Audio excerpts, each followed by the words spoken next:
What's good, YouTube? This is your boy, Joan Angel. You already know what it is. Let's go! I got a good one for you today. I have a good one for you today, guys, man. Ooh! I got a couple of videos talking about this recreational license and how to get it. So, what we're going to do today, we're going to talk about how to get this recreational license. I'm going to read through all the regulations.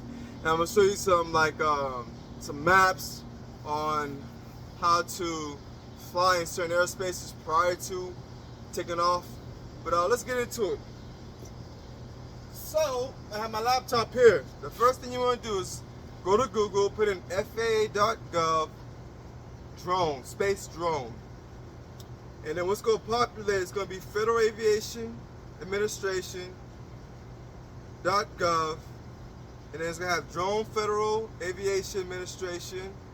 The FAA collaborates with industry and communities to advance drone operations and integrate them into national airspace, whether you're flying for fun or ... What we're going to do is click on recreational flights at the top. Alright. It's going to bring you to a page that says the Federal Aviation Administration at the top, Home Unmanned Aircraft Systems, UAS. Alright, recreational flyers and community-based organizations. You got a blue box at the top that says, did your drone registration expire or does it expire soon? The drone zone. And you can click on the drone zone and figure out what's it out, figure more information on it. It sent you to another webpage and give more information on it. We're not talking about it right now. So it's the FAA's official website for registration. I'll make a video on that. How about that? The drone zone. If you are having trouble logging into Drone Zone, you may need to reset your password, PDF. Be sure to use the email you used when you originally registered your drone with the FAA.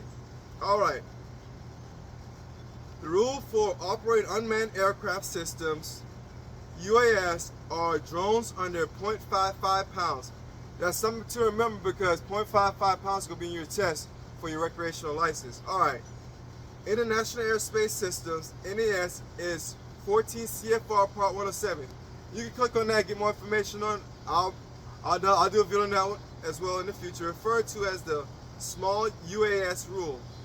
However, if you want to fly a drone for purely recreational purposes, there's a limited statutory exception carved out that provides a basic set of requirements. Alright, here we go.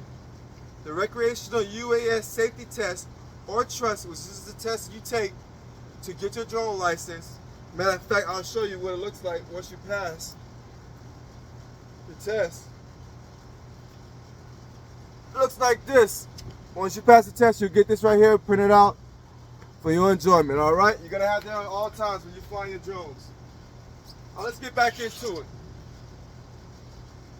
Alright, we got recreational flyers are organized or encouraged to take and pass trust at their earliest opportunity and carry proof of passage when flying. What is recreational flight? Okay, many people assume that recreational flight simply means not flying for a business or being compensated, but that's not always the case. Compensation or lack of it is not what determines if a flight was recreational or not. Before you fly your drone, you need to know which regulations apply to your flight. The default regulation for drones weighing under 0.55 is Part 107. Almost all non-recreational drone flying is regulated by Part 107. And you can click on that link to get more information. Note, non-recreational drone flying include things like taking photos to help sell a property or service, roof inspections, or taking pictures for high school football games for school websites. Goodwill can also be considered non-recreational. This will include things like volunteering to use your drone to survey coastlines on behalf of non-profit organizations. Alright, remember, if you're not sure which rules apply to you, fly under the Part 107. Congress created exemption for the limited recreational operations of unmanned aircraft to allow those flying drones purely for fun or personal enjoyment to operate without complying with Part 107. People flying under this exception are required to comply with all rules for recreational flyers. Alright, what are the rules for recreational flyers? The exception for limited recreational operation for unmanned aircraft, USC 44809 is the law that describes how, when, and where you can fly drones for recreational purposes. Following these rules helps keep people, your drone, and our airspace safe. All right, we got 9 bulletins. We're going to read them off real quick, all right? All right. We're going to fly only for recreational purposes, personal enjoyment when flying in the recreational license.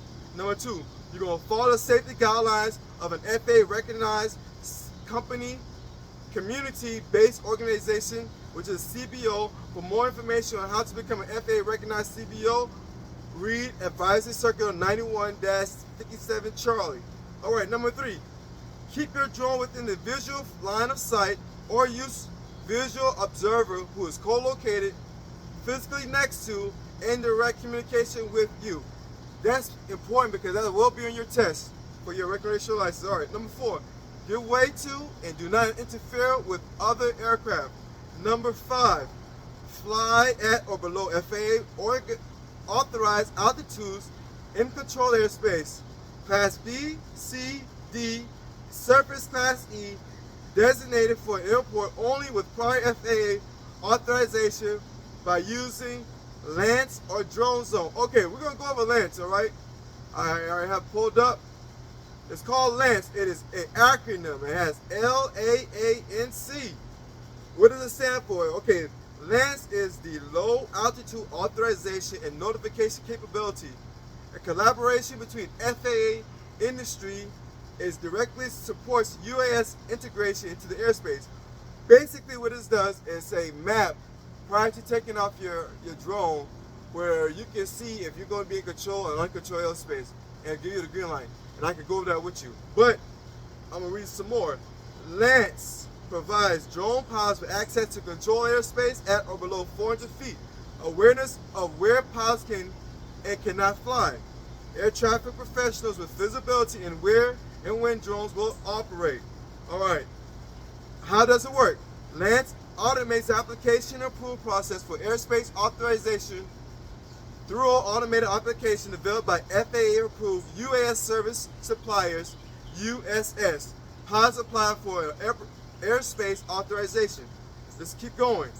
Requests are checked against multiple airspace data sources in the FAA UAS data exchange, such as UAS facility maps, special use airspace data, airports, and airspace classes, as well as temporary flight restrictions, TFRs, and notice airmen's NOTAMs. If approved, pilots can receive their authorization in near real time. Unless specifically requested in all authorization, drone pilots do not need to notify the towers before they fly. Lance provides airspace authorization only.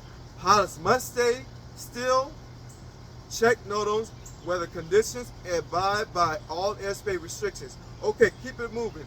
We have how and when can drone pilots use Lance. Drone pilots plan to fly under 400 feet in controlled airspace around airports must receive an airspace authorization from the FAA before they fly.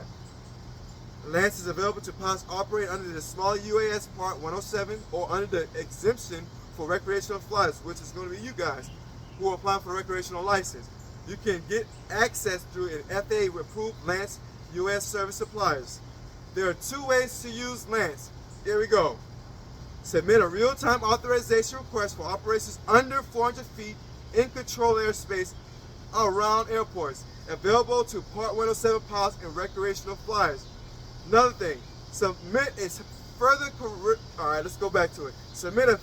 coordination request if you need to fly above the designated altitude ceiling in a UAS facility map up to 400 feet.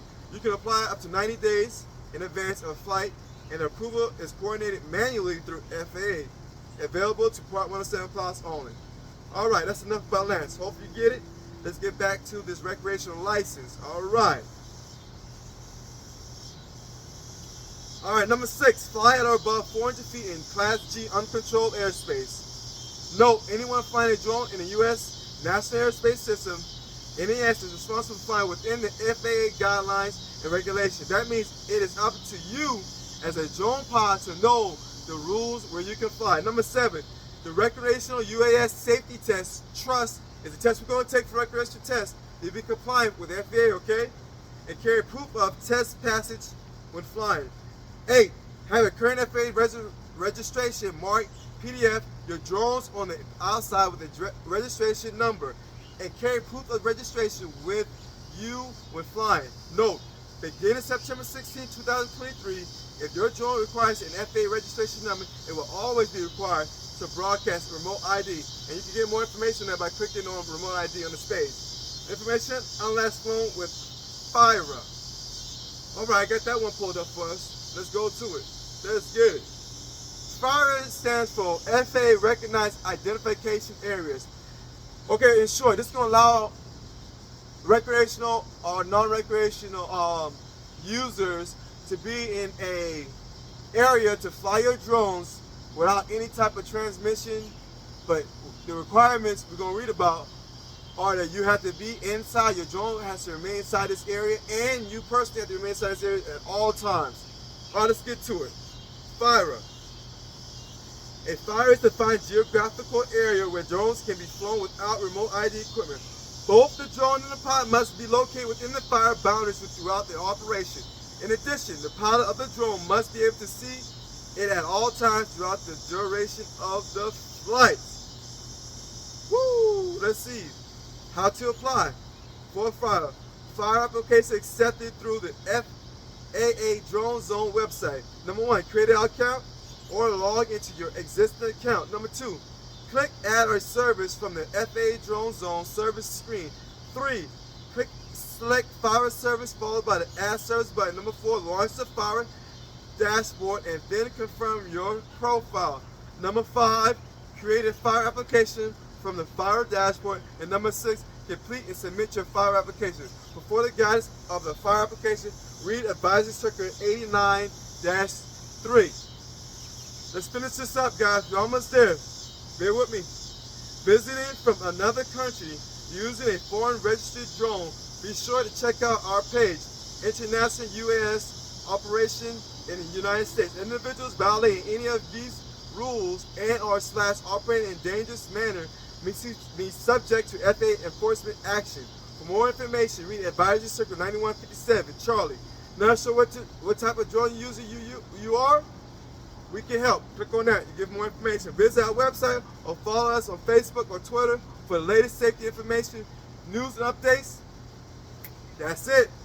And that's how you apply for your recreational license. All you gotta do is click on the Recreational UAS Safety Trust, or Trust is available at the top of the page. Right above, it's gonna be in big capital letters.